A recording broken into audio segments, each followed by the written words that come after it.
what's in our area. And I think too it depends on the teacher. As you said, you're giving the schools, and I would have complete faith in that schools are sensible enough to know what they need to put on the curriculum. Teachers are sensible enough to know what they want to teach and to feed that, passion out into it.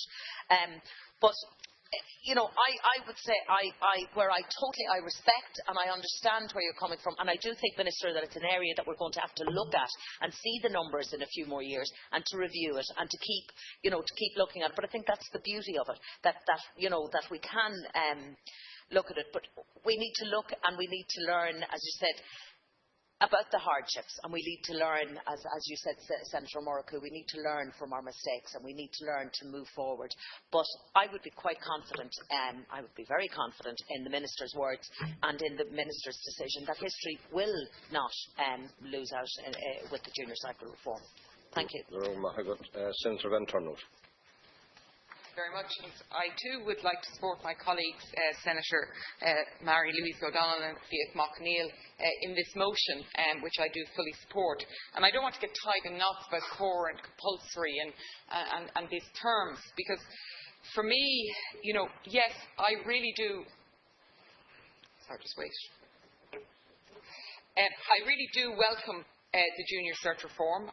My own background is in youth work, so actually I see, Minister, much of what we practice in non-formal education being brought in to the classroom, into the formal education sector, and that's all really to be welcomed.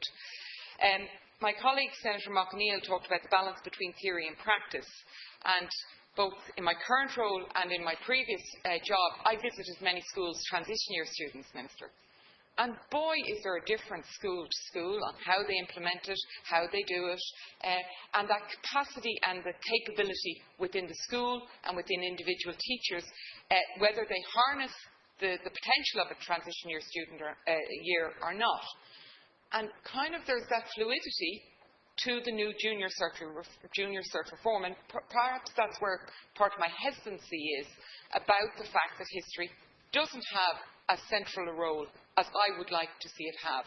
And I know my colleagues have talked about the statements of learning, but I can understand why at the joint committee meeting on the 12th of June, which my colleague Senator Mary-Louise O'Donnell referenced, why there were many eminent people who actually expressed fears about history. And will we be having this preparedness? Will we have the students being ready? If it is done as a short course, it can be done as a subject to short course, 100 hours of learning, will that prepare somebody to take it in Leaving Cert, and certainly will it prepare them for university to go on further in those subjects? How does a short course even get you in? Because any of us who love history understand, I suppose, the depth and knowledge that it has. Senator Moran talked about students making choices, and I've met many students, some very close to home, who have based their total choices, both for junior cert and now as they enter into their Leaving Cert, on the points. It's purely about points, and so I can understand, it's this drive about this is what I need to do to get the college course that I want, and it's very driven. And that brings me to the government's counter-motion, where it talks about the compulsory subjects because the importance of literacy and numeracy skills and developing those skills. And everybody agrees we should develop those skills. But all of the work I've done on literacy and numeracy tells me that you do that in many different ways, and it doesn't have to be particular core subjects like English.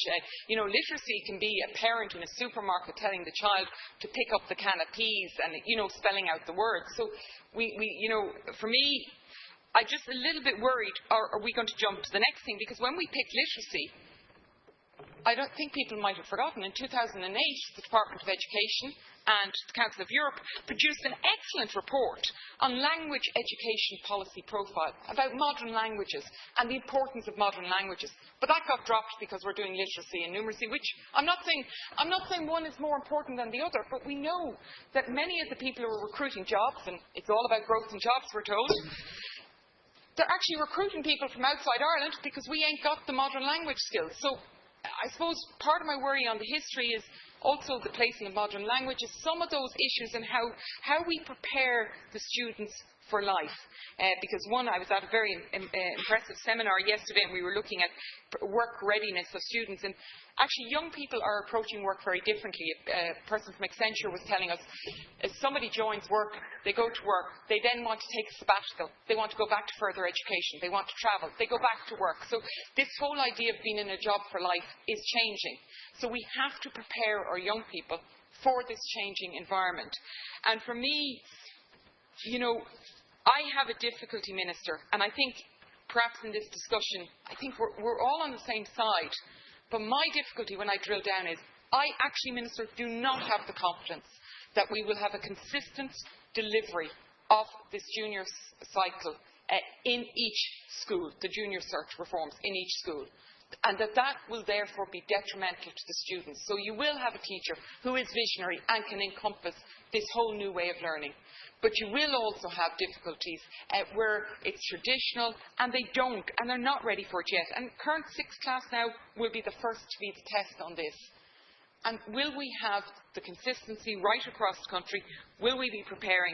And that's maybe why I think we need a little bit more structure. There are some, for me, essential subjects, and history is one of them. Modern language is also, I'd like to throw into that pot, Minister. So that's where my hesitancy, if I'm trying to understand where my hesitancy is, I don't have that confidence. I'd like to have it, but I don't want children to be guinea pigs. Thank you. Oh my God, and Tara. I want to thank everybody for allowing this debate to take place, and in particular Senator O'Donnell and the independent group of Taoiseach's nominees. Before addressing the topic in detail, there are a couple of aspects of recent commentary on this matter that I would like to clarify. Firstly, it has been suggested that history is currently a compulsory subject in all schools at junior level.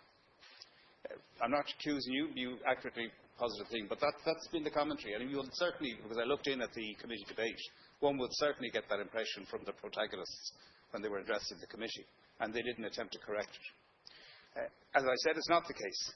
Secondly, it has been argued that the new junior cycle will see a dumbing down of the teaching of history, and again that is not the case. The point of abolishing the junior certificate and reforming the junior cycle education is simply to liberate our students so that they can learn. In October 2012, I published a framework for junior cycle. The framework builds on the NCCA document Towards a Framework for Junior Cycle, which was agreed by all of the education partners.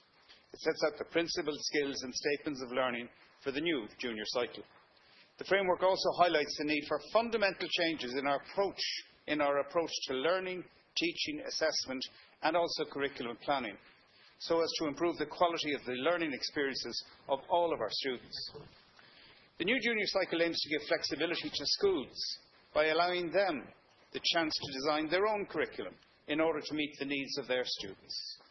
It's about placing increased trust in schools by giving them more autonomy and allowing for a decentralisation of power in relation to the curriculum. We know that the best performing education systems in the world give schools greater autonomy, and that's not an opinion. In terms of measuring the results in international terms, that is the consequence of giving them